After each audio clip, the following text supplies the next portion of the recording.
छत्तीसगढ़ के बालोद जिला न्यायालय के प्रधान विशेष सत्र न्यायाधीश एस.एल. नवरत्न ने अनुसूचित जाति जनजाति अत्याचार निवारण अधिनियम से संबंधित एक प्रकरण में 3 आरोपियों को दोषी करार देते हुए सजा सुनाई है। गुरुवार दोपहर 2 बजे न्यायालय से मिली जानकारी के अनुसार आरोपी छन्नू राम साहू 35 वर्ष, ललिता साहू 30 वर्ष और वीरेंद्र कुमार साहू 33 वर्ष को भारतीय दंड संहिता की धारा 365-34 के तहत 5 वर्ष का श्रम कारावास और 1,000 रुपये अर्थदंड से दंडित किया गया है। इसके अतिरिक्त अनुसूचित जाति जनजाति अत्याचार निवारण अधिनियम की धारा 32(वीए) के तहत भी 5 वर्ष का श्रम कारावास और 1,000 रुपये का अर्थदंड से सजा सुनाई गई है। विशेष लोक अभियोजक एंट्रोसिटी पुष्पदेव साहू के अनुसार प्रकरण में पीड़िता की मां द्वारा थाना में रिपोर्ट दर्ज कराई गई थी। रिपोर्ट में उल्लेख किया गया था कि 15 नवंबर 2020 को दोपहर 12:30 बजे नाबालिग पुत्री धार्मिक कार्यक्रम में जाने की बात कहकर घर से निकली थी, लेकिन शाम तक वापस नहीं लौटी।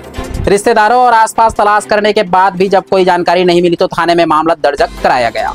मामले की जांच के दौरान प्राप्त मुखबिर सूचना के आधार पर पुलिस की टीम को हैदराबाद भेजा गया, जहां से नाबालिग को छन्नू राम साहू और ललिता साहू के कब्जे से बरामद किया गया। पीड़िता के बयान और जांच के बाद पुलिस ने चालान प्रस्तुत किया, जिस पर सुनवाई करते हुए न्यायालय ने 3 आरोपियों को दोषी पाते हुए सजा सुनाई है।